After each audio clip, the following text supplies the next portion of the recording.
တစုံတစ်ယောက်ကကိုယ်မဆာလိမ့်မယ်လို့ထင်ရောက်ပြီးအာကိုနေကြတာတော့ခဏထီအောင်ရှိနေကြတော့မယ်ပေါ့နော်တကယ်ကတော့အာကိုခံရတဲ့ပုဂ္ဂိုလ်ရဲ့ကုညီဆောင်ရှောက်မှုဆိုတာဟာအကြံဉာဏ်ပေးခြင်းလိုအပ်တဲ့အချက်လေးတွေကိုကုညီပေးခြင်းမျှတာလည်းဖြစ်တယ်ထိတဲ့ပို့ပြီးမလုံးနိုင်ပါဘူးမိဘတွေကသားသမီးကိုချစ်လို့ကိုယ်သားသမီးကိုကြီးပွားတိုးတက်စေချင်လို့ရှိရင်မိဘတွေကဘာလုပ်ရလဲဆိုရင်သားသမီးပညာတတ်ဖို့အတွက်ကျောင်းကောင်းကောင်းထားပေးမယ်ဆရာကောင်းကောင်းထံအနံ့ပေးမယ်ကုန်ကြစိတ်တွေများစွာကုန်ကြခံပြီးတော့စီစဉ်ပေးကြတယ်ဒါလက်တွေ့ပဲလေမလို့ရမယ်ဆိုရင်ကိုသားသမီးဘယ်နိုင်ငံရခြားတွေပို့ပြီးတော့ဆင်းရဲဒုက္ခခံစေမလဲအုံဖွားဆိုမှန်းလိုက်တာနဲ့ပညာတတ်ကြီးဖြစ်တော့မှာပေါ့စိဘဥစ္စာတိုးတက်ဖို့သူခြေတော်နဲ့သူရပ်နိုင်ဖို့အတွက်ပညာသင်ကြားပေးကြထိုပညာကိုအသုံးချပြီးတော့လူတွေဟာကြီးပွားတိုးတက်လာကြတာဖြစ်တယ်သို့သောခဏထီအောင်အများစုကမလိမ့်နိုးနိုးနဲ့ယူကျိုးကိုးကွယ်နေကြတော့မယ်ဘုရားဘာသာရေးကိုးကွယ်တဲ့မြတ်စွာဘုရားကတရားဝါရီရဲ့အကျိုးကိုဆောင်ရွက်တယ်ဆိုတာမှားတဲ့အနေနဲ့ဆောင်ရွက်တာမဟုတ်ဘူးဆိုလိုတာကမှားတယ်ဆိုတာတကိုးနဲ့မှားတာမဟုတ်ဘူးအသိပညာပေးတာပဲဖြစ်တယ်ဟိတနဲ့ဒုက္ခစာပေကျမ်းမှာအတိလင်းဖော်ပြတာရှိတယ်ဟိတေပဝတ္တနေနာအဟိတာသနိဝတ္တနေနာတတ္တနံပယံဟိန္တတိတိဗုဒ္ဓောဘုရားမြတ်စွာဟာတရားဝါဒီပေါ်မှာဖြစ်ပေါ်နေတဲ့အခက်ခဲဆင်းရဲဒုက္ခဟူသမျှကိုဘာနဲ့ဖယ်ရှင်းပေးသလဲလို့ဆိုရင်ဟိတေပဝတ္တနေနာကောင်းကျိုးချမ်းသာတွေကိုဖြစ်ပွားစေနိုင်တဲ့ကုသိုလ်တရားတွေလိုက်နာဆောင်ရွက်ရမယ့်လမ်းကြောင်းတွေလမ်းစဉ်တွေကိုဟောကြားဆုံးမပေးခြင်းဖြင့်တရားဝါဒီရဲ့အခက်ခဲကိုကျော်လွှားစေတာပဲဖြစ်တယ်။မကောင်းတဲ့လမ်းကြောင်းကရှောင်ရှားစေခြင်းဖြင့်တရားဝါဒီရဲ့အခက်ခဲကိုရှောင်လွှဲပြီ။တကူတော်ဖြင့်မားစာခြင်းလို့မပါဘူးနော်။သို့သောလောကလူတွေကခဏထီအောင်တကူတော်နဲ့မားစာတာတို့ဒါကိုခံရင်းနေကြတော့မှရှိတယ်။ဒါလူတဘာဝအဲ့ဒီလိုဖြစ်အသိဉာဏ်နဲ့ဆင်ခြင်စဉ်းစားကြည့်မယ်ဆိုရင်မြတ်ဗုဒ္ဓရဲ့အဆုံးအမတရားတော်တွေကိုကြည့်လောကကြီးမှာတကယ်ဖြစ်ပျက်နေတဲ့အရာမျိုးကိုသာလေမြတ်စွာဘုရားဆောင်ရွက်တာဖြစ်တယ်။ဒါကြောင့်ဓမ္မပဒဒေသနာဟာတမန်အဖြစ်ကြည့်မယ်ဆိုရင်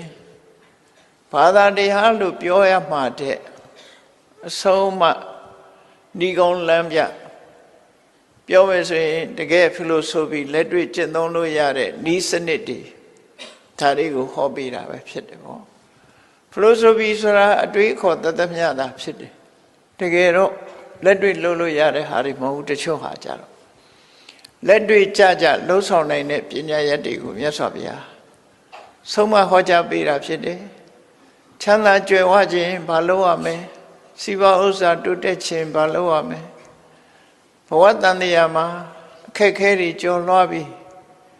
ကောင်းစားခြင်းဘာတွေလုပ်ရမလဲဆိုတာကို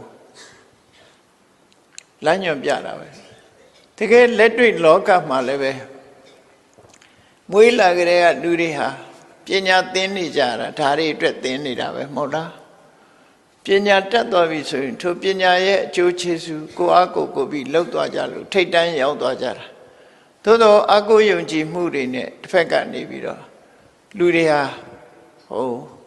လွဲမှားတဲ့ယုံကြည်ချက်တွေကတော့ရှိနေတော့မှဖြစ်တယ်ပေါ့မြတ်စွာဘုရားရဲ့အဆုံးအမတရားတော်တွေဟာဘာသာတရားလို့ဆိုရတဲ့လက်တွေ့ကျတဲ့အဆုံးအမနိလန်းညွန်ပြဆိုဆုံးမတဲ့အချက်တွေသာဖြစ်တယ်ဒါကြောင့်မြတ်စွာဘုရားရဲ့တရားတော်တွေကနိဗ္ဗာန်ရောက်ကြောင်းတရားကြီးမဟုတ်ဘူးဘဝမှာဘယ်လိုနေထိုင်ရမယ် way of life ဘဝမှာဘယ်လိုနေရမယ် ဘယ်လိုနေရင်ကြီးပွားနိုင်တယ်နော် way of accomplishment ကြီးပွားတိုးတက်တဲ့လမ်းနည်းတွေကိုရှင်းပြတာပဲဖြစ်တယ်ဘာသာတရားလို့ဆိုတဲ့ဟာတွေကကိုးကွယ်ယုံတတ်ပဲဖြစ်တယ်ကိုးကွယ်တယ်ဆုတောင်းတယ်ဆုပန်းမြတ်စွာဘုရားရဲ့အဆုံးအမမှာဆုတောင်းဆုပန်းနေတာမျိုးအားပေးတာမျိုးမဟုတ်ဘူးသို့တော်လူတွေကတော့အကျင့်ကြီးပါနေတော့ဒါလုပ်နေကြတာပဲဖြစ်တယ်ပေါ့ဆုတောင်းနေဆုပန်းနေဆိုတာကိုယ့်ရဲ့ intention ကိုဖော်ပြတာသာဖြစ်တယ်ဆုပန်းလို့ရကြတာမဟုတ်ဘူးအလုပ်လုပ်လို့ရကြတာသာဖြစ်တယ်ကိုယ်တိုင်ကြိုးစားအထောက်လို့ရတာသာဖြစ်တယ်အဲ့ဒါကိုမလွဲမသွေမှတ်သားချရမှာဖြစ်တယ်ဆုပန်းလို့ရရင်မြတ်စွာဘုရားကိုယ်တိုင်ကဒေသနာတော်ဘုရားမှာဟောထားတာနော်တစုံတစ်ခုဖြစ်ချင်တယ်ဆိုလို့ရှိရင်ဆုတောင်းမနေနဲ့ဆုတောင်းနေလို့ဘာမှမရဘူးတဲ့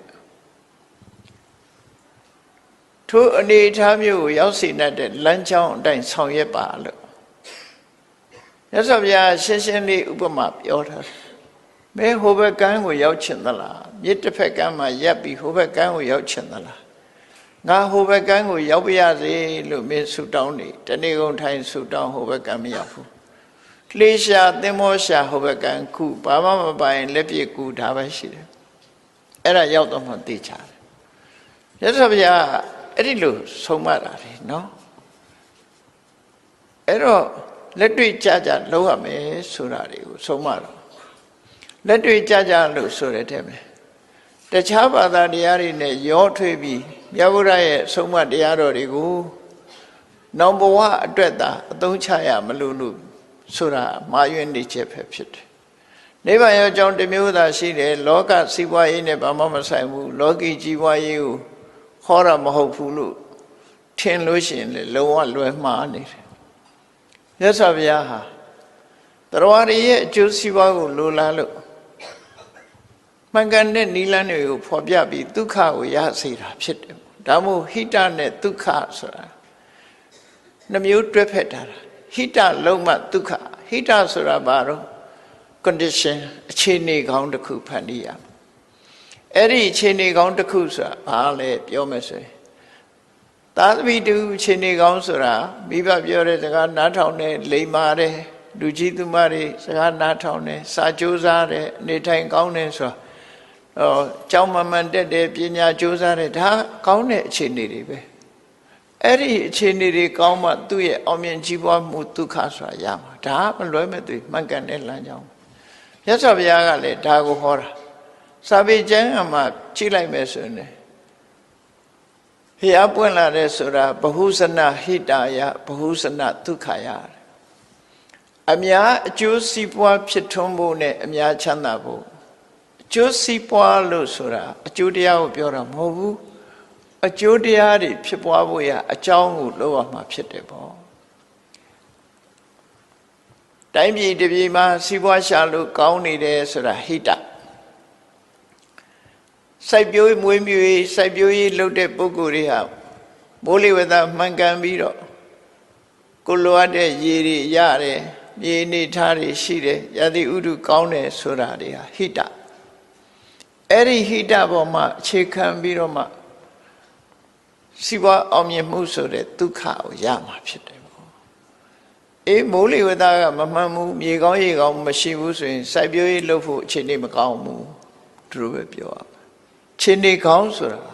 အဲ့ဒါကိုဆိုလို့လေနော်ခြေနေကောင်းဆိုတာခြေနေကောင်းမှဒုက္ခဆိုတာရအဲ့တော့မြတ်စွာဘုရားကအခြေအနေကောင်းတစ်ခုဖန်တီးပေးတာအခြေအနေကောင်းဖန်တီးတဲ့ပုံမှာအသုံးချပြီးတော့ဒုက္ခဆိုတဲ့ချမ်းသာကိုရကြတာလို့ဒီလိုဆိုလို့ရပေါ့နော်ဒါကြောင့်မို့မြတ်စွာဘုရားရဲ့ဆုံးမတရားတော်တွေဟာလူဘဝမှာစီးပွားရှားကြနာလား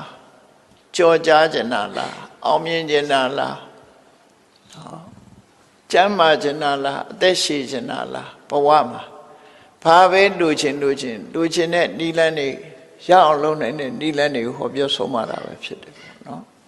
တကယ်ရစေနိုင်တဲ့နိလန်းတွေကိုမြတ်စွာဘုရားဆုံးမတယ်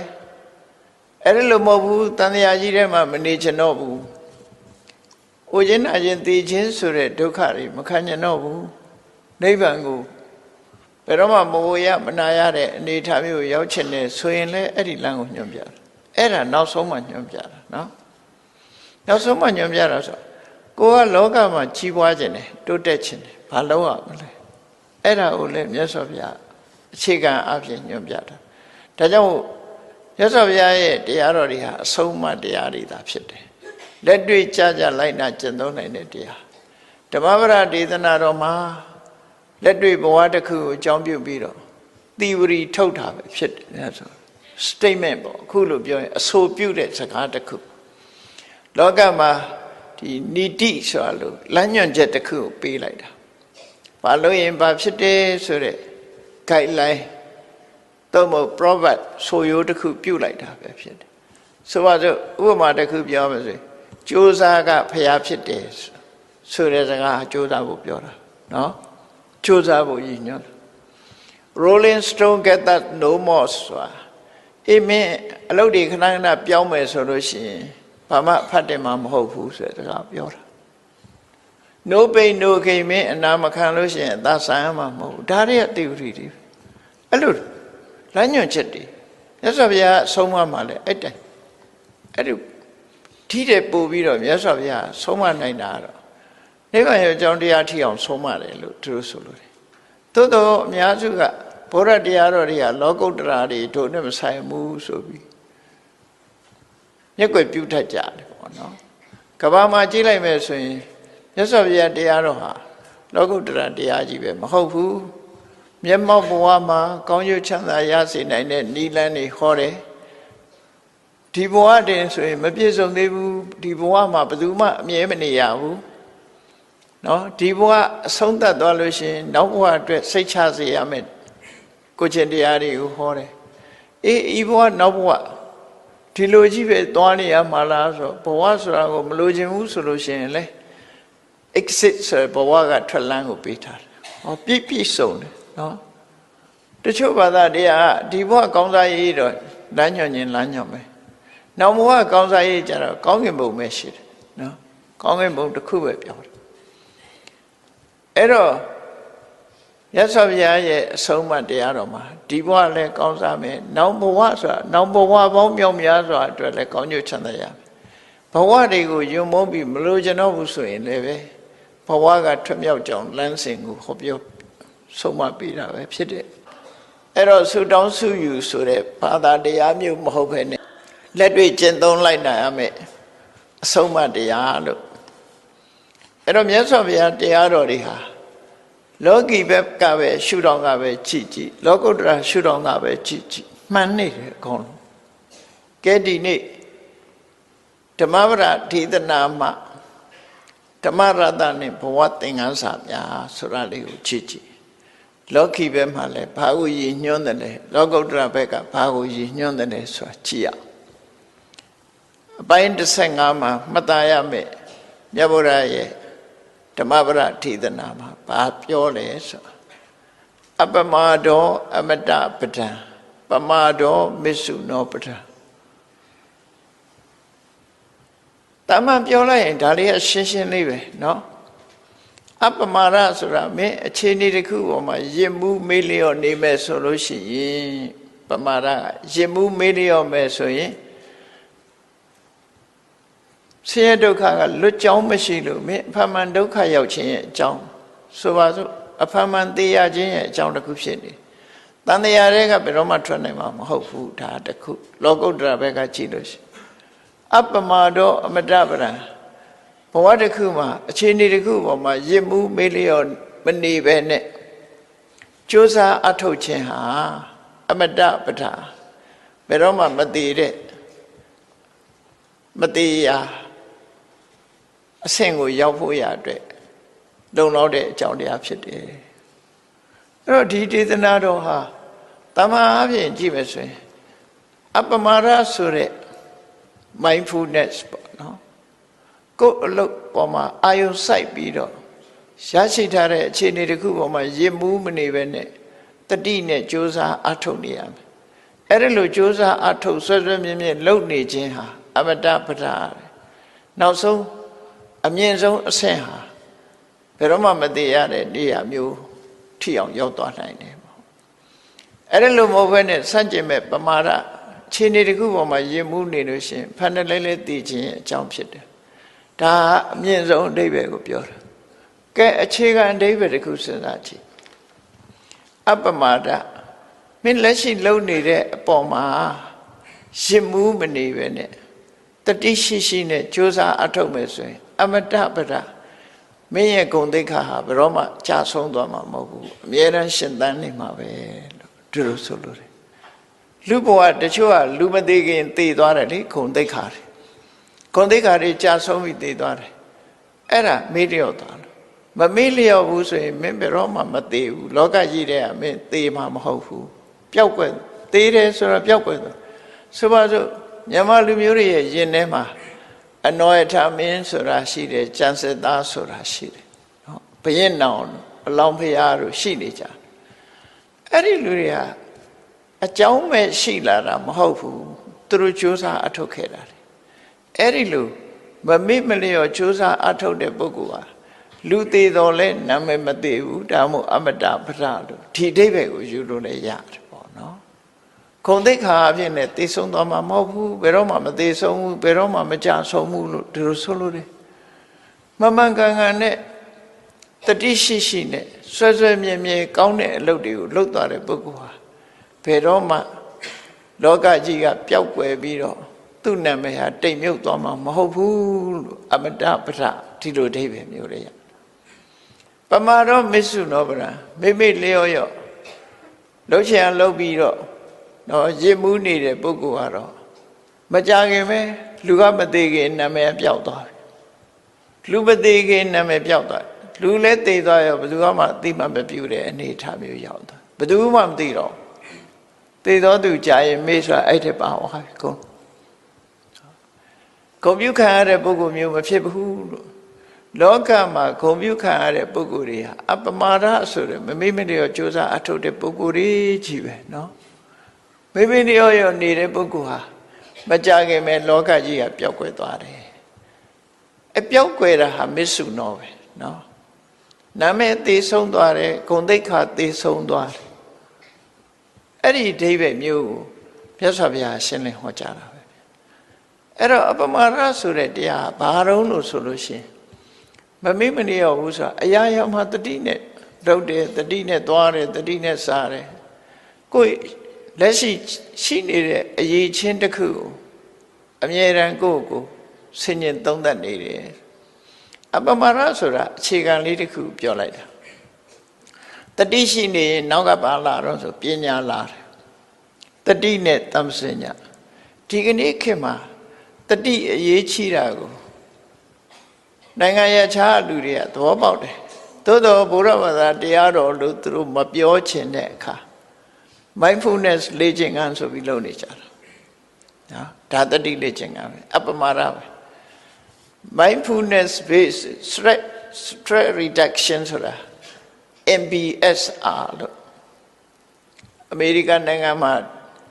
ဘယ်သူတီထွင်တယ်လဲဆိုရင်တော့ဘယ်သူတီထွင်တယ်ဆိုတာတော့သိချာမသိပေမဲ့လို့ဗမာပြည်မှာလာရောက်ပြီးတရားထိုင်သွားတဲ့ပုဂ္ဂိုလ်တွေရှိတယ်နော် mindfulness လေ့ကျင့်ခန်းမှာမြတ်စွာဘုရားဟောတော်မူတဲ့တတိပဋ္ဌာန်တရားတော်ပဲတတိနဲ့တမ္ပစညာသူတို့က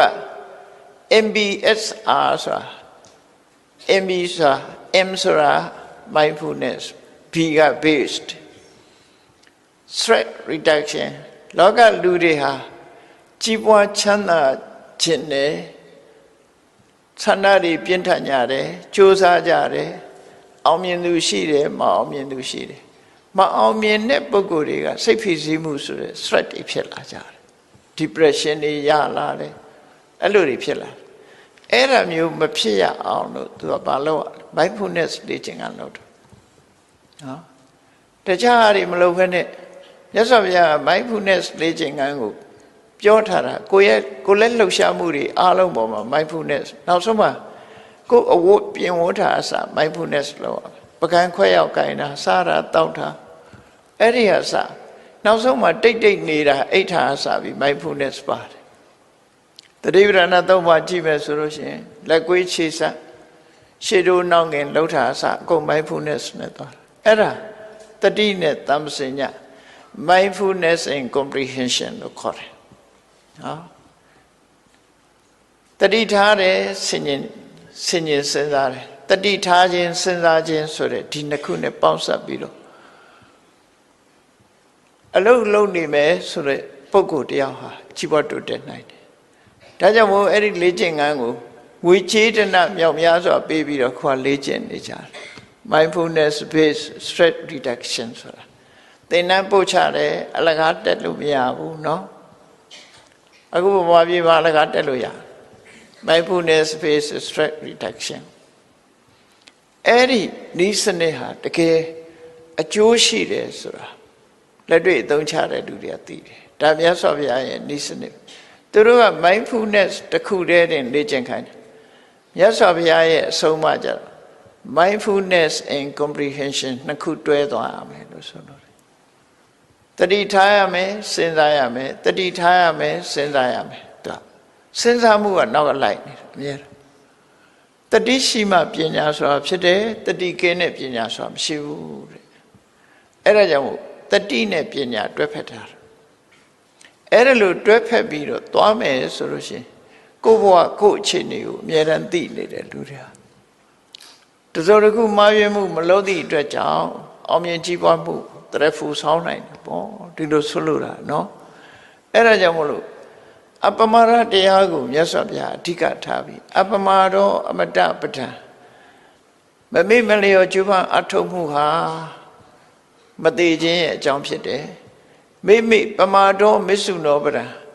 မိမိလျော်ရောနေခြင်းဟာတေရခြင်းရဲ့အကြောင်းဖြစ်တယ်တေဆုံးပြောက်ွယ်ရခြင်းရဲ့အကြောင်းဖြစ်တယ်ဟောဒီနှစ်ခုပမာဒနဲ့အပမာဒဆွဲဆွဲမြဲမြဲလှုပ်တာလည်းပဲအပမာဒထဲမှာပါတယ်နော်ဆွဲဆွဲမြဲမြဲလှုပ်တာဒါမို့အပမာဒရဲ့အဓိပ္ပာယ်ကိုဖွင့်ဆိုတဲ့အခါမှာတက္ကိစ္စကာရီတလီတစားလှုပ်တယ်နော်တတတကာရီစင်ဆက်မပြတ်လှုပ်တယ်အဋ္ဌိတကာရီဆွဲဆွဲမြဲမြဲတီတီခိုင်ခိုင်မာမာလှုပ်တယ်ဆိုတာဒီအကုန်လုံးပေါင်းထားတာနော်မမေ့မနေရဘူးဆိုတာအေးမြတ်စွာဘုရားကဒီဒေသနာတော်မှာအခုလို့ဟောတာအပမတောအမတပဒံပမာတောမစ္ဆုနောပဒံအပမတ္တာနမိယန္တိပြန်ရှင်းပြတယ်ခုနတော့ကသဘာဝတရားကိုပြောတာအပမာတောမမေ့မလျော်မှုဆိုတဲ့အကြောင်းတရားဟာအမတပဒံမသေးပဲနဲ့သာဝရတည်ရှိနေခြင်းရဲ့အကြောင်းဖြစ်တယ်ပမာတောမေ့လျော့နေမှုကတော့မစ္ဆုနောပဒံသေဆုံးပြောက်ွယ်ခြင်းရဲ့အကြောင်းဖြစ်တယ်အပမတ္တာနာမိယန္တိမမေ့မလျော့နေတဲ့ပုဂ္ဂိုလ်တွေဟာဘယ်တော့မှမသေးဘူးလောကကြီးကဘယ်တော့မှပြောင်းမသွားဘူးဟောဒီလိုဆိုလို့တယ်နော်ဘယ်တော့မှသေမသွားဘူးသူတို့ဟာဂုံသိက္ခာအပြင်နဲ့သေသွားတာမဟုတ်ဘူးသူတို့ရဲ့ဂုံသိက္ခာတွေအရေးချင်းတွေဟာရှိနေမှာဖြစ်တယ်ယေပမတ္တာယထာမတာမိလျော့တဲ့ပုဂ္ဂိုလ်တွေကတော့ဘာမှမထူးအသက်ရှင်လျက်သေးနေတာနဲ့တူတယ်လို့မြတ်စွာဘုရားဒီလိုဟောတာအဲ့တော့လောကမှာရှင်လျက်သေးနေသူနဲ့သေသွားတော့လဲရှင်လျက်ရှိသူဆိုပြီးနှမျိုးခွဲလို့ရတာနော်အဲ့တော့ကိုယ့်ကိုရှင်လျက်သေးသူမဖြစ်စေနဲ့ဒီလိုဆိုလိုတာပေါ့ဘယ်လို့တလီတစားဆွဲဆွဲမြဲမြဲခိုင်ခိုင်မာမာအသိဉာဏ်ရှိနဲ့ကြိုးစားအထောက်သွားမယ်ဆိုရင်အောင်မြင်မှုကိုရရှိကြမှာဖြစ်တယ်အဲ့ဒါလို့မဟုတ်ဘဲနဲ့ကိုယ့်အခြေအနေကိုကိုယ်ဆင်ញင်သုံးသပ်နိုင်စွာမရှိဘူးမိမိလျော်ရောရထားတဲ့အခြေအနေလေးကိုတကယ်ကိုအခြေအနေကောင်းကြီးထင်ပြီးတော့နေလို့ရှိရင်မကြခင်ပျောက်ကွယ်သွားနိုင်တယ်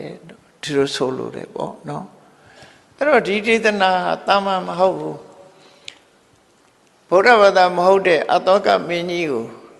ဒီကြောရတမဏိကနေပြီးတော့ဖះရဲ့အဆုံးအမတစ်ခုကိုပြောပါဆိုဒါပြောလိုက်တာ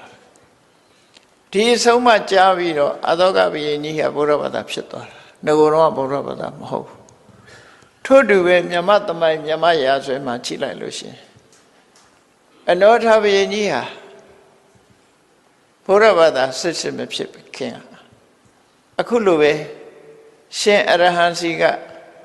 အပမရောအမတပဒံဆိုတဲ့ဒီဒေသနာကိုနာယူလိုက်ရတဲ့အခါမှာဘုရားဘာသာစစ်ဖြစ်သွားတယ်ဒီအဆုံးမရသွားတာမင်းပဲဖြစ်ဖြစ်တိုင်းသူပြည်သားပဲဖြစ်ဖြစ်အရာရှိပဲဖြစ်ဖြစ်ဝန်တန်းပဲဖြစ်ဖြစ်အလုံးဟာအပမာဒလို့ဆိုတဲ့ရှင်ဘုမိတ်ရခြင်းကင်းတဲ့တတိရှိလို့ရှိရင်ကြီးပွားတိုးတက်မှာပဲတတိမရှိဘူးဆိုရင်ကြာဆုံးသွားနိုင်တယ်လို့ဒီလိုဆိုလို့ရပေါ့နော်အဲ့တော့ဒီဒေသနာတော်ဟာလောကီကိစ္စမှာလည်းပဲမြတ်စွာဘုရားရဲ့လမ်းညွှန်ဆုံးမမှုဟာလောကီအတွက်လည်းပဲအကျိုးရှိတယ်ဟာမျိုးအဲ့တော့အပမာဒဆိုတဲ့တတိကဘယ်တော့မှပျောက်ကွယ်သေဆုံးသွားခြင်းမရှိဖို့အတွက်အကြောင်းတရားဖြစ်တယ်ပမာဒဆိုတဲ့မေ့လျော့ခြင်းကတော့သေဆုံးပျောက်ကွယ်သွားခြင်းရဲ့အကြောင်းဖြစ်တယ်သေဆုံးပျောက်ကွယ်သွားခြင်းရဲ့အကြောင်းဖြစ်တယ်အပမတ္တာနာမိယန္တိယေပမတ္တာယထာမတ္တာမေ့လျော့မမေ့မလျော့တဲ့ပုဂ္ဂိုလ်တွေဟာသာဝရအသက်ရှင်နေသူတွေဖြစ်ပြီးမေ့လျော့တဲ့ပုဂ္ဂိုလ်တွေဟာအသက်ရှင်နေသေနေသူတွေပဲဖြစ်တယ်ဟောဧဝံဝိသေတတောညတ္တဝါဒီလိုထူးခြားချက်ကိုစဉ်းစားဆင်ခြင်အသိဉာဏ်သက်ဝင်ရမယ်အဲ့ဒီအသိဉာဏ်သက်ဝင်ပြီးတဲ့အခါမှာအပမဒမိပဏိတာအသိပညာရှိတဲ့ပုဂ္ဂိုလ်တွေကဟုတ်တယ်ငါတို့ဟာရမှာရှင်မှုမေ့လျော့နေဖို့မတော်ဘူးတတိရှိနဲ့အသိရှိနဲ့တို့တွေကြိုးစားအထောက်အမှားဆိုပြီးတော့အပမာဒဆိုတဲ့တတိနဲ့ပညာတရားပေါ်မှာယက်တိကြတယ်ခိုင်မာယက်တိကြတယ်ဘာလို့တတိရှိနဲ့သွားနေတယ်ကိုယ်အခြေအနေရကိုယ်ဘကိုယ်စင်ရင်သုံးသပ်ပြီးတော့အကောင်းဆုံးဖြစ်အောင်ကြိုးစားနေကြတယ်အဲ့ဒီပုဂ္ဂိုလ်တွေကတိုးတက်သွားတာပဲเนาะအပမဒမိပဏိတာအပမတိပမောဒန္တိသူတို့ဟာတတိရှိနေရတာကိုပဲသူတို့ဘဝမှာပျော်စရာကြီးလို့ဒီပေါ်မှာပဲမွေးလျော်တယ်ဆိုတော့ဘယ်တော့မှတတိလက်လွတ်ငှက်တောင်ကျွတ်ဘဝမျိုးဘယ်တော့မှမရောက်စေဘူးအမြဲတမ်းတတိရှိပြီးတော့နေကြတယ်အရိယာနံခောစရိရတ္တလောကမှာအစင်းမြင့်ပြီးတော့လူတော်လူကောင်းတွေရဲ့ကိုချင်းတရားတွေပေါ်မှာသူတို့ဟာအခိုင်အမာယက်တည်ပြီးပျော်မွေ့နေကြတာဖြစ်တယ်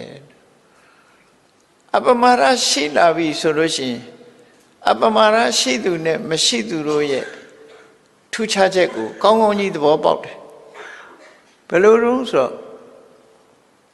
မေ့လျော့နေတဲ့ပုဂ္ဂိုလ်တွေဟာတော့အသက်ရှင်နေရဲ့သိဆုံးနေသူတွေပဲဂုံအားဖြင့်လည်းသူတို့ဟာပေါ်လွင်လာကြတာမဟုတ်ဘူးဂုံသိက္ခာအားဖြင့်လည်းထင်ရှားပေါ်လွင်မှုမရှိကြဘူးအပမာဒလို့ဆိုတဲ့တတိရှိနဲ့ဆင်ញတုံတရားရှိနဲ့ကျိုးပန်းအထုတ်တဲ့ပုဂ္ဂိုလ်တွေကတော့သေသွားတောင်မှသူတို့နာမည်ကိုဘယ်သူမှမမေ့ကြဘူးသူတို့ဟာသေသွားတောင်အသက်ရှင်နေတဲ့ပုဂ္ဂိုလ်တွေတို့အဲ့ဒီလိုထူးခြားတဲ့အခြေအနေတရားကိုသေးသေးချာချာလေးနဲ့ထားစဉ်းစားပြီးတော့အပမာဒလို့ခေါ်တဲ့ရထားတဲ့အခြေအနေပေါ်မှာရင်မှုမေ့လျော့ခြင်းခင်းပြီးတတိတံစင်ညနဲ့အလုံးလုံးကြမယ်ဆိုလို့ရှိရင်အဲ့ဒီအပမာဒတရားပေါ်မှာမွေးလျော်ပျော်ပိုက်နှစ်ချိုက်ကြမယ်တကယ်မြင့်မြတ်တဲ့ပုဂ္ဂိုလ်တွေမွေးလျော်တဲ့နေရာမှာအပမာဒတရားကိုလက်တွေ့ကျင့်သုံးနေကြမယ်ဆိုလို့ရှိရင်အဲ့ဒီပုဂ္ဂိုလ်တွေဟာကြီးပွားတိုးတက်တဲ့ပုဂ္ဂိုလ်ဒါကြောင့်မို့မြတ်စွာဘုရားအပမာဒောသဗ္ဗတပ္ပတိနမူလံအပမာဒဆိုတဲ့တရားဟာအောင်မြင်မှုအလုံးတို့ရဲ့အခြေအမြစ်ဖြစ်တယ်အခြေခံတရားဖြစ်တယ်ဒီလိုဆိုလို့ပဲเนาะဘယ်လိုအောင်မြင်မှုပဲဖြစ်ဖြစ်လောကမှာစီးပွားရေးအောင်မြင်တာပဲဖြစ်ဖြစ်ဂုဏ်သတင်းအောင်မြင်တာပဲဖြစ်ဖြစ်ကိုယ်လုပ်ငန်းတစ်ခုကိုအောင်မြင်သွားစေခြင်းနဲ့ဆိုရင်တတိရှိအသိရှိနဲ့ကြိုးစားအထောက်တာပဲဖြစ်တယ်ဒီနေရာမှာတတိတော်ရှိတယ်အသိပညာမပါဘူးဆိုလည်းမအောင်မြင်နိုင်ဘူးမကြည်ပွားနိုင်ဘူးဒါကြောင့်မို့တတိလည်းရှိရမယ်အသိလည်းရှိရအဲ့ဒီနှစ်ခုပေါင်းစပ်ပြီးတော့အလုံးလုံးပဲဆိုလို့ရှိရင်အဲ့ဒီပုဂ္ဂိုလ်ဟာမြင့်မြတ်တဲ့ပုဂ္ဂိုလ်တွေရဲ့ကျက်စားရမွေးလျော်ရမှာသူတို့မွေးလျော်ပြီးအောင်မြင်ချီးပွားမှုကိုရသွားကြမှာဖြစ်တယ်လို့ဟောဒီဒေသနာတော်ရဲ့အထိပ္ပယ်ဟာ လောကီအဆင့်ကနေပြီးလောကုတ္တရာအဆင့်ထိအောင်အကုန်လုံးယူလို့ရတဲ့အဓိပ္ပာယ်ကြီးကြီးပဲအကုန်လုံးဟောလောကုတ္တရာနည်းနဲ့ပြောမယ်ဆိုလို့ရှိရင်မိမိလျော်ရောနေခြင်းကြောင့်တန်တရားထဲမှာရှိကြမယ်မိလျော်နေသည့်အတွက်ကြောင့်ကုသိုလ်ကောင်းမှုတွေမလုပ်ဖြစ်ဘူးကာမဂုဏ်အာယုန်တွေထဲမှာမမောပြီးတော့ရမဲ့ဇောတွေနဲ့သာနေပဲဆိုလို့ရှိရင်ကောင်းတဲ့အလုပ်ကိုမလုပ်ဖြစ်ဘူးမကောင်းတဲ့အလုပ်တွေကိုပြောသလိုနေပြောသလိုလိုက်စားပြီးသွားကြတဲ့အခါမှာကောင်းတဲ့အလုပ်တွေကမလုပ်ဖြစ်တော့ကာမဂုဏ်ရမဲ့ဇောတွေရဲ့အတွင်းမှာလူဟာနစ်မြုပ်ပြီးတော့မကောင်းမှုအကုသိုလ်တွေနဲ့ရောထွေးပြီးမကြခင်ပဲပျက်စီးသွားကြတယ်ဒီလိုဆိုလို့ပေါ့နော်မကြခင်ပဲပျက်စီးသွားကြအဲ့ဒါလို့မဟုတ်ဘဲနဲ့ဒါတွေဟာတကယ်ကြီးပွားတိုးတက်ခြင်းရဲ့အကြောင်းမဟုတ်ဘူးတကယ်ကြီးပွားတိုးတက်ခြင်းအကြောင်းဟာတကယ်အကျင့်သီလခုံသိက္ခာလူသိက္ခာနဲ့လူဘဝမှာကျိုးပန်းအထောက်မှုတွေပညာတွေကသာလဲလူဘဝတိုးတက်ကြောင်ဖြစ်တယ်လုံလဝိရိယနဲ့ကျိုးပန်းအထောက်အမှာဖြစ်တယ်ဆိုတာကိုသိရှိနားလည်ပြီးတော့ကျိုးပန်းအထောက်တဲ့အခါမှာကိုရရှိထားတဲ့အခြေအနေတစ်ခုဟာပို၍တိုးတက်ပြီးအောင်မြင်လာတာဖြစ်တယ်ဘယ်ဘက်ကပဲကြည့်လူတွေကချီးမွမ်းစရာတစ်ခုဖြစ်လာကြတယ်ပေါ့အလုံးကချီးမွမ်းရတဲ့ဂုဏ်သိက္ခာတွေတိုးတက်လာတယ်လို့ဒီလိုဆိုတယ်နော်မြတ်စွာဘုရားကတေစာယိနောတတ္တတိကနေသန္တန္လပရကမာအလုံးလို့ဖို့ခေါ်တာစာယိနောဆိုတာလောကီစီးပွားနဲ့ပတ်သက်လာတဲ့အခါမှာမြတ်စွာဘုရားအမြဲတမ်းဆင်ញင်သုံးသပ်ရမယ်လောကီစီးပွားနဲ့ပတ်သက်လာတဲ့အခါမှာဟောကြားထားတဲ့ဒေသနာကိုကြည့်လူဘဝရလာလို့ရှိရင်မင်းတို့အမြင်မျက်စိနှမျိုးရှိရမယ်။ဘာလဲလို့ဆိုရင်မျက်စိတစ်ခုကစီးပွားရှာတတ်တဲ့မျက်စိတစ်လုံးကတော့ကိုယ်ချင်းတရားရှုမြင်တတ်တဲ့မျက်စိပေါ့။ Eye for economy နဲ့ Eye for morality ပေါ့။အဲ့ဒီနှစ်ခုပြည့်စုံရမယ်လို့သူဆို။လူဖြစ်လာလို့ရှိရင်စီးပွားရေးမျက်စိလည်းရှိရမယ်ကိုယ်ချင်းတရားပဲ။စီးပွားရေးမျက်စိသာရှိပြီးကိုယ်ချင်းတရားမျက်စိမရှိဘူးဆိုရင်အဲ့ဒီပုဂ္ဂိုလ်ဟာတစ်ဖက်မြင်ပုဂ္ဂိုလ်ဖြစ်ပြီးတော့မမှန်ကန်တဲ့နိလန်းနေနဲ့စီးပွားရှာမကြခင်ကြာဆုံးသွားတယ်မကြာဆုံးရင်တောင်မှပဲတေသည်ချမဲ့မှာဆင်းရဲဒုက္ခနဲ့ကြုံရမယ်သူကတစ်ဖက်ကဆုံးရှုံးသွားနိုင်တယ်မြတ်စွာဘုရားကနှစ်ဖက်လုံးမဆုံးရှုံးရအောင်စီးပွားကိုကိုကျင့်တရားနဲ့ထိန်းကိုကျင့်တရားနဲ့စီးပွားဒီနှစ်ခုဟာပေါင်းစပ်ပြီးတော့သွားရမယ်စိုက်ပိုင်စိုက်ဟိုဘက်ဒီဘက်နှစ်ခုတွဲဖက်ပြီးတော့သွားရမယ်အဲ့ဒါလို့ညီတူညီမျှကိုကျင့်တရားလည်းကောင်းတယ်စီးပွားဥစ္စာလည်းရှာတတ်တယ်ဆိုမှအဲ့ဒီပုဂ္ဂိုလ်ရဲ့ကြီးပွားတိုးတက်မှုဟာခိုင်မာတယ်လို့သူတို့ဆိုမြန်မာနိုင်ငံမှာလည်းပဲစီးပွားဥစ္စာတွေဖြစ်ပြီးကြာဆုံးသွားတဲ့ပုဂ္ဂိုလ်တွေရှိတယ်လေချမ်းသာကြွယ်ဝပြီးတော့ကြာဆုံးသွားတဲ့ပုဂ္ဂိုလ်တွေရှိတယ်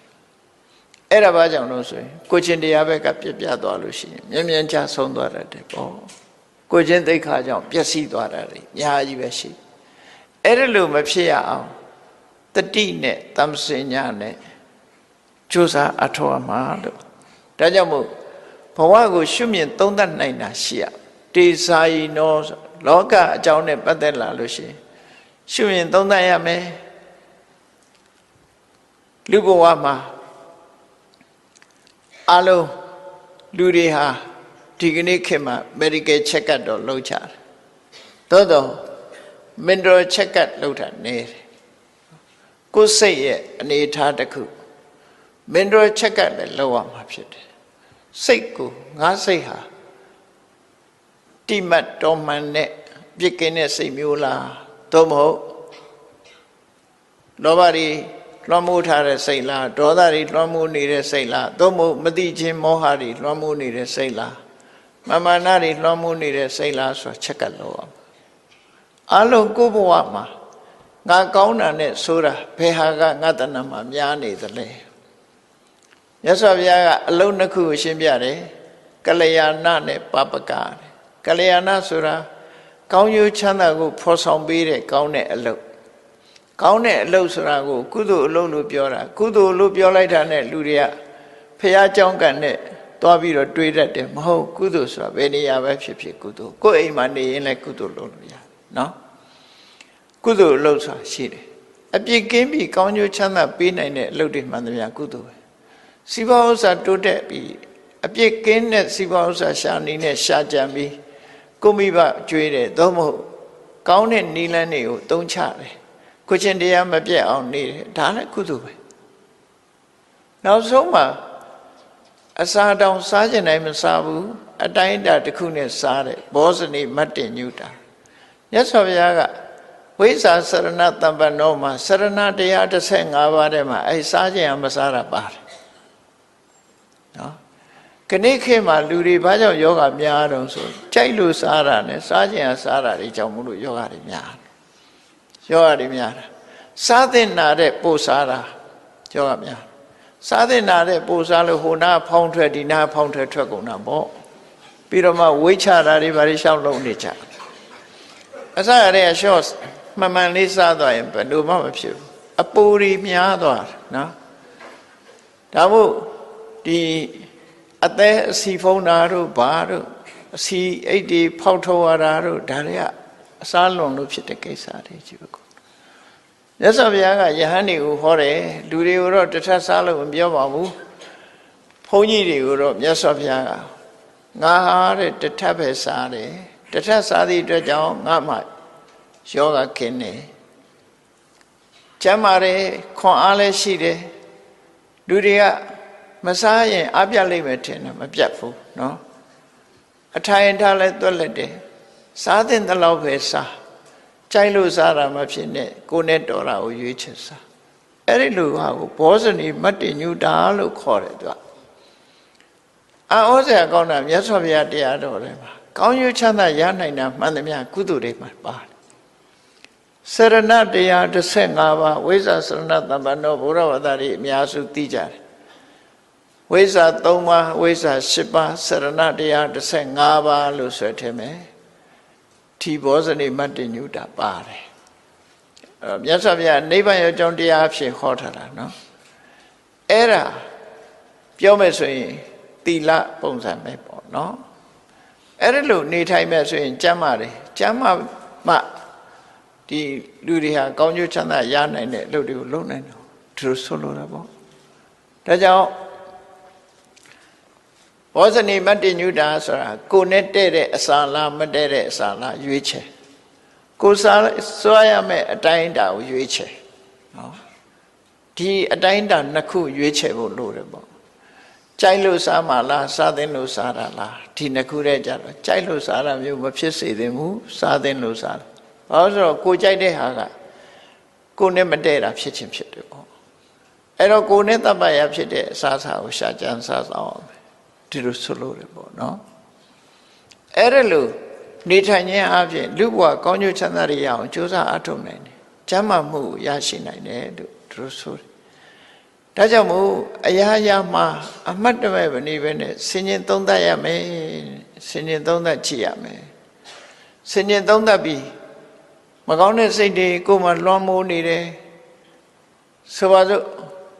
ခေါင်းထဲမှာအမိုက်တွေထက်အဲ့ဒီအမိုက်တွေနဲ့ပူလောင်နေတယ်ဆိုလို့ရှိရင်ခေါင်းအေးအေးမထားနိုင်တော့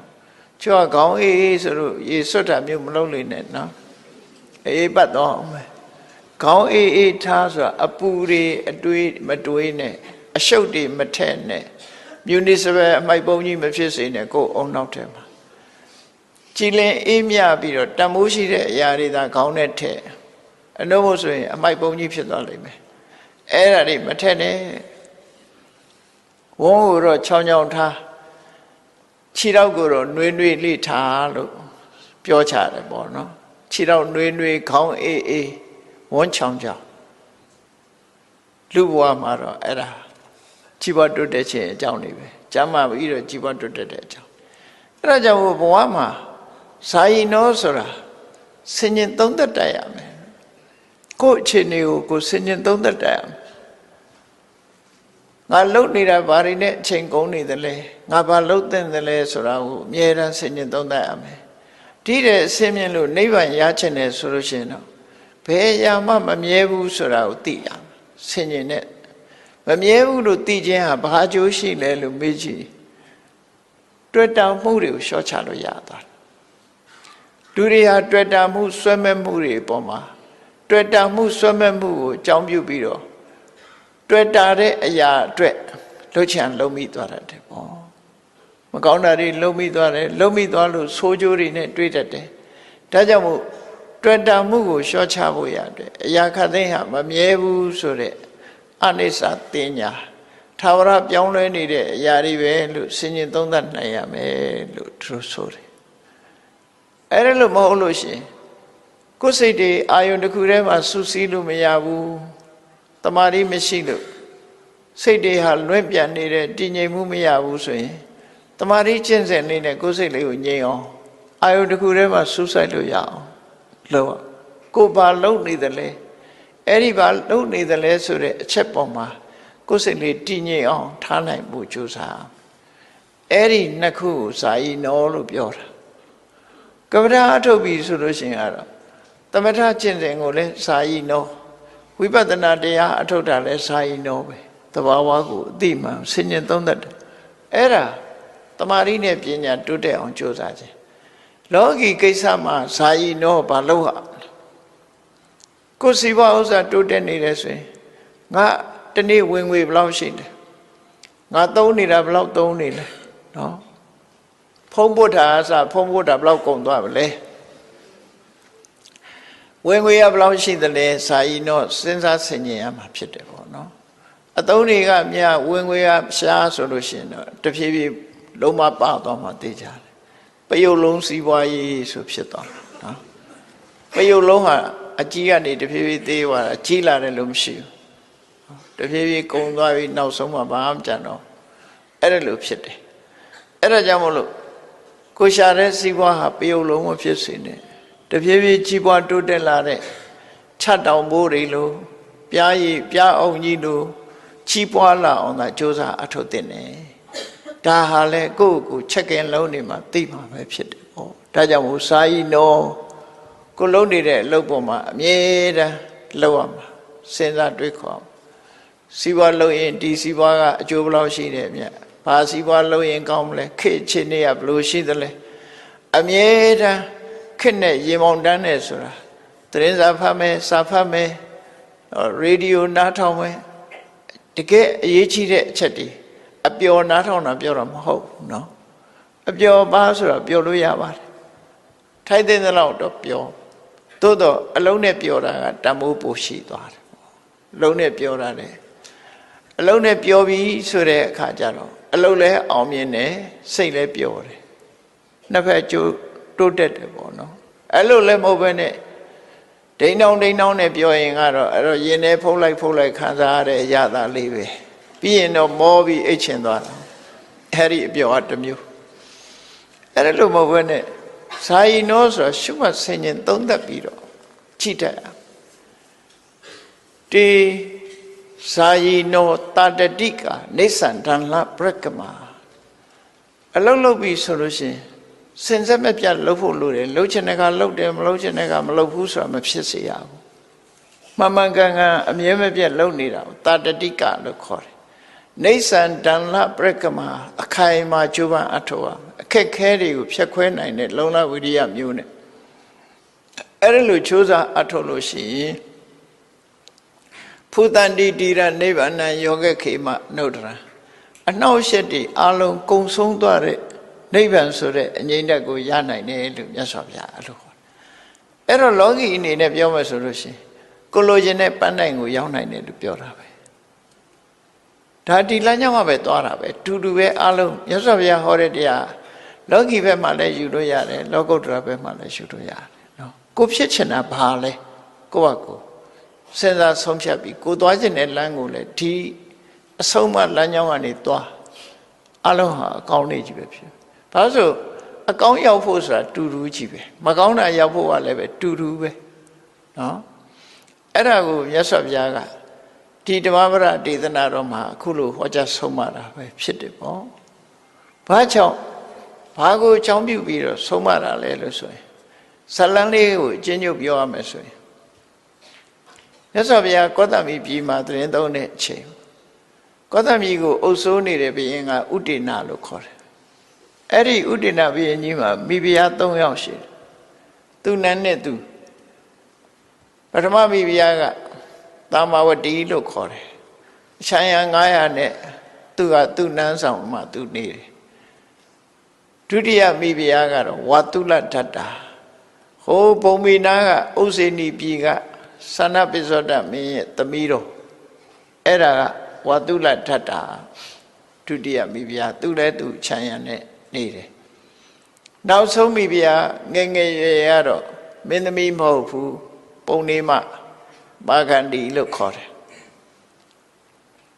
အဲ့ဒီလိုမိဖုရား3ဦးရှိတဲ့ထင်မယ်မာခန္ဒီဆိုတဲ့မိဖုရားကအမှန်တမ်းသူကအလှဆုံးလို့ပြောရမှာဖြစ်တယ်သို့တော့သူကမင်းမြုပ်မင်းနွယ်မဟုတ်ဘူးဖြစ်မနာဆိုတဲ့ပုံနာမျိုးကလာတာအမှန်တမ်းလှတော့သူ့အဖေကအိမ်အောင်ချပေးချင်တာသူ့သမီးနဲ့တန်တဲ့လူမရှိဘူးလို့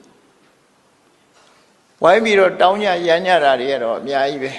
ဒါပေမဲ့ရုပ်ကြည့်လိုက်ရင်သူ့သမီးနဲ့မတော်ဘူးဆိုဘယ်သူမှမပေးစားမြတ်စွာဘုရားနဲ့တွေ့တဲ့အခါကျတော့မြတ်စွာဘုရားကရှုပ်ဆင်းလှပတော့အဲ့တော့မြတ်စွာဘုရားနဲ့သူ့သမီးနဲ့တန်နေဆိုပြီးဘုရားကိုသမီးနဲ့ပေးစားဖို့ကြိုးစားတာသူပဲနော်အဲ့လိုကြိုးစားတဲ့အခါမှာမြတ်စွာဘုရားရဲ့ခြေရာကိုကြည့်လိုက်တာနဲ့မာဂဏီရဲ့အမေပုံနေမကြီးကသဘောပေါက်တယ်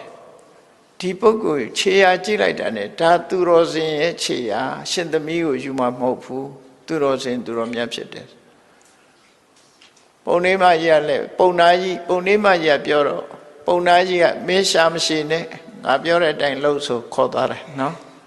ဘုရားစီရောက်တဲ့အခါမှာမြတ်စွာဘုရားကဗာပြောလိုက်တုံးဆိုနောက်ဆုံးစကားလေးကဘုရားဗာပြောတော့ဆိုသူတရားအထုတ်နေတော့ဟာတဲ့ဘုရားဖြစ်ပြီးကစားတရားတို့တရားမြတ်ရပြီးတဲ့အခါမနမင်းရဲ့သမီး3ယောက်ဖြစ်တဲ့တဏှာရဲ့ရတိရဲ့ရခာရဲ့ဆိုတဲ့နတ်သမီး3ယောက်ကသူ့ကိုလာပြီးဖျားယောင်းသွေးဆောင်မှုတဲ့အဲ့ဒီတော့တော့ငါစိတ်ဟာမညွတ်ဘူးတဲ့မင်းသမီးမြင်လို့ငါဘယ်လိုလုပ်ညွတ်ပါမလဲတဲ့အဲ့ဒါလောက်ဆိုတော်သေးတယ်ဗာပြောလိုက်တော့ဆိုရင်အေးမစင်နေနဲ့ပြည့်နေတဲ့အိုးကြီးလို့ဆိုငါခြေထောက်နဲ့တော့မထိချင်ဘူးလို့ပြောလိုက်တယ်အဲ့ဒီစကားကမာဂဏီကိုအသက်ခိုက်အောင်နာသွားတယ်သူ့အမေဖေကတော့သဘောပေါက်သွားတယ်အော်လူတွေလှတယ်ဆိုတာ beauty is skin deep ဆိုတဲ့အတိုင်းပဲအပေါ်လေးတင်လှနေတာအတွင်းကတူတူပဲကလေးစားတွေကကလေးစားထီအောင်ဘယ်သူမှလိုက်မလှဘူးဟုတ်လားအတွင်းပြင်သာဖယ်ကြည့်လိုက်နော်အပေါ်ရန်ခွာကြည့်လိုက်အတွင်းကတူတူပဲဒီတိုင်းပဲတူတူပဲအဲ့တော့အပေါ်ရန်လေးတင်ပဲအသားဖြူတယ်အသားညိုတယ်နဲ့ပြောပြီးတော့နေကြတာလှတယ်မလှဘူးနဲ့ပြောတာအပေါ်ရန်လေးကိုပြောနေကြတာအဲ့ဒီအရေးခွာချလိုက်ရင်အကုန်လုံးတူတူပဲနော်ဒီဆက်ဆက်ကြည့်တွေ့ပါပဲအဲ့ဒီလိုမြတ်စွာဘုရားကပြောလိုက်တာအဖေနဲ့အမေကတော့လူသားတွေရဲ့သဘာဝကိုကွက်ကွက်ကွင်းကွင်းကြီးမြင်ပြီးတော့တရားဓုရသွားကြတယ်သမီးမာဂဏီကတော့သူ့ကိုမှုချိုးမြစ်ချိုးပြောရမလားဆိုစိတ်ဆိုးတယ်စိတ်ဆိုးရုံနဲ့မကဘူးအညှိုးတေးထားအဲ့ဒီအချိန်မှာသူ့ဖေကလွတ်ရလွတ်ကြောင်းကဲဥဒိဏစီပေးလိုက်တာပဲကောင်းပါတယ်ဆိုဥဒိဏမင်းစီဆက်လိုက်တယ်အဲ့ဒါနဲ့ဥဒိဏမိဖုရားဖြစ်သွားတယ်မြတ်စွာဘုရားကသာဝတိရာဇဂိုထိုမျိုးတွေကြွပြီးတော့တစ်ချိန်မှာမာဂဏီမိဖုရားဖြစ်တဲ့အချိန်တစ်ချိန်မှာကောသမီရောက်လာတယ်ရောက်လာတဲ့အခါကျတော့အရင်ကအညှိုးနဲ့မို့ယဟန်ကောရမရောက်လာပြီးငါ့ကိုမှုချိုးမြစ်ချိုးပြောတဲ့ကိုရော့ကြီးဆိုပြီးတော့လူတွေကိုစူယုံပိုက်ဆံပေးပြီးတော့ဆဲခိုင်းတယ်နော်ဘုန်းကြီးတွေဆွမ်းကလာဝိုင်းဆဲအဲ့ဒီမှာရှင်အနန္ဒမထေရမြတ်ကမြတ်စွာဘုရားကိုရှောက်တယ်ရှင်ဘုရားတဲ့တပည့်တော်ဆွမ်းခံသွားရင်လူတွေကတပည့်တော်ဆဲကြတယ်တဲ့ဒါကြောင့်ဒီမနေပဲတခြားရွှေ့ကြပါစို့လားလို့ဆို မြတ်စွာဘုရားကအာနန္ဒာအဲ့ဒီနေရာကထပ်ဆဲရင်ရောဘယ်လိုလုပ်မလဲဆိုနောက်တနေရာရွှေ့တာပေါ့ဗျာဆိုဘုရားကအဲ့ဒါလိုမလုပ်သင့်ဘူးတဲ့ပြဿနာတစ်ခုဟာဘာကြောင့်ဖြစ်တယ်ဆိုတာအခြေအမြစ်သိပြီးဒီနေရာမှာဖြစ်တဲ့ပြဿနာဒီနေရာပဲငြိမ်းမှခရီးဆိုတာသွားတဲ့နယ်ပေါ့နှုတ်မို့ပြဿနာဆိုတာမရင်ဆိုင်မဲနဲ့ရှောင်တိန်သွားတာမမှန်ဘူးရင်ဆိုင်ရမယ်ပြဿနာမြတ်စွာဘုရားရင်ဆိုင်ဖြေရှင်းရမယ်လို့အဲ့တော့တပတ်လောက်နေတော့ငြိမ်းသွားတာပေါ့အဲ့ဒီလိုမြတ်စွာဘုရားရဲ့စိတ်ဓာတ်မှာရင်ဆိုင်ပြီးတော့နေတော့ဆက်မလုံးနိုင်ကြတော့မြတ်စွာဘုရားပေါ်မှာအညှိုးကြီးတဲ့မာဂဏီကဂေါရမဘုရားဘာကြောင့်ဒီကိုလာတော့ဂေါရမဘုရားကိုဘယ်သူတွေထောက်ပံ့နေတော့ဆိုတော့သူနဲ့ပြိုင်ဘက်တာမာဝတိမိဖုရားကထောက်ပံ့နေတယ်ဆိုသူသိတော့သူတို့ထောက်ပံ့နေတာသူ့လည်းငါဒုက္ခပေးမယ်ဆိုမျိုးစုံဒုက္ခပေးတယ်နောက်ဆုံးမှာဘလောက်ထီအောင်လုပ်တုံးဆိုဥဒိဏမင်းကြီးမြို့ပြင်ထွက်ပြီးဥယျာဉ်ကစားသွားနေတဲ့အချိန်လေးမှာသူ့ဦးလေးရင်ကိုမှားပြီးတော့တာမာဝတီတို့နေတဲ့နန်းတော်ကိုရှေနန်နေဆွတ်ဓာတ်စီတွေဆွတ်မှာပေါ့လေအဲ့ဒီခေတ်ကဘီလောင်စားတွေကိုဆွတ်အကုန်လုံးတိုင်းတွေကိုပတ်ပြန်ဆင်းလို့မရအောင်ပြင်မကဂျက်တွေထိုးပြီးတော့နန်းတော်ကိုမီးရှို့လိုက်ပါတာမာဝတီတို့ကိုစထုံးဖို့ဆိုမီးရှို့တတ်လိုက်တယ်တာမာဝတီတို့နန်းတော်မီးလောင်တယ်လို့ကြားတော့ဥဒိဏမင်းကြီးကအပြေးလာခဲ့တာသို့တော်သူလာတော့မီးကကျွမ်းသွားပြီမိသားကနောက်ကျစပြင်းပဲအဲ့ဒါလို့အဲ့တော့မိသားသမားနောက်ကျနေအဲ့ဒီမှာတာမာဝတီတို့ဆုံးသွားတော့ဥဒိဏကြီးစိတ်ပြက်လက်ပြက်မီးလောင်ခံရတာနဲတာမဟုတ်ဘူးတာမာဝတီခေါင်းဆောင်ပြီးတော့မြို့သမီး900မီးရဲပါသွားတယ်မီးလောင်တာ900တောင်ပါသွားဘယ်သူလက်ချက်လဲဆိုတာဥဒိဏမင်းကြီးစုံစမ်းတဲ့အခါမာဂဏီရဲ့လက်ချက်ဆိုတာကိုသိရတော့မာဂဏီကိုအပြစ်ပေးတဲ့အနေနဲ့သူ့ရဲ့ဆွေမျိုးသားချင်းတွေရောသူ့ဘက်ကအပေါင်းပါတွေရောအကုန်လုံးဆွေမျိုးဆိုတဲ့ပုဂ္ဂိုလ်တွေရောအကုန်လုံးနိုင်ရင်ပြင်မှာခေါ်မြေကြီးတဲ့မြုပ်ခေါင်းဖော်ထားပြီးတော့ထဲနဲ့ထိုးပြီးတော့မာဂဏီတို့ကိုပြစ်ဒဏ်ပေးတယ်အဲ့ဒီပြဿနာအကြီးကျယ်ဖြစ်ခဲ့တာအဲ့ဒီတော်တော်ရက်စက်တဲ့ပြဿနာကြီးတစ်ခုဖြစ်လာတယ်ဥဒိဏမင်းကြီးကလည်းမာဂဏီတို့ကိုတည်တံပေးပြီးတော့အရှင်လတ်လတ်အခုလိုရဲဆက်ဆက်တပ်ဖြတ်တဲ့ပွဲကြီးဖြစ်တဲ့အခါမှာကောသမိပြည်ကယဟန်တော်တွေဆွေးနွေးကြတယ်တရားဆွေးနွေးရင်းကနေပြီးတော့တာမာဝတီလည်းတည်ဆုံးသွားတယ်မာဂဏီလည်းတည်ဆုံးသွားတယ်တကယ်ကြတော့ဘသူသေးတာလဲဘသူကမသေးတာလဲလို့ဒီစကားကိုဆွေးနွေးကြတယ်ဆွေးနွေးတဲ့အခါမှာဒီအကြောင်းကိုပြောတဲ့အခါမှာမြတ်စွာဘုရားဟောတာတာမာဝတီတို့သေသွားတာမှန်တယ်ဒါပေမဲ့သူဂုံတရင်ဟာမသေးဘူးသူတို့ဟာသေပြီးတဲ့နောက်ကောင်းရသူတွေပုံရောက်တာမာဂဏီကတော့အစကတည်းအဆိုးနဲ့နာမည်ကြီးတာဖြစ်တော့ကြောင်းပမာဒတရားနဲ့နေသည့်အတွက်ကြောင့်သူဟာသိဆုံးသွားရတာဖြစ်တယ်ပေါ့လောကကြီးမှာမိမိလျော့ရော့နေလို့ရှိရင်သိဆုံးတာနဲ့တူတူပဲမမေ့မလျော့နေတဲ့ပုဂ္ဂိုလ်ဟာဘယ်တော့မှမသေးဘူးဂုဏ်သိက္ခာအပြင်လည်းမသေးဘူးနာမည်အပြင်လည်းမသေးဘူးလူအပြင်လည်းမသေးဘူးလို့အခုလို့ဒီတရားဒေသနာတော်ကိုမြတ်စွာဘုရားကရှင်းလင်းဟောကြားပြီးဘဝသင်္ကန်းစာပညာပေးတဲ့အနေနဲ့ဟောကြားဆုံးမခဲ့တာဖြစ်ပါတယ်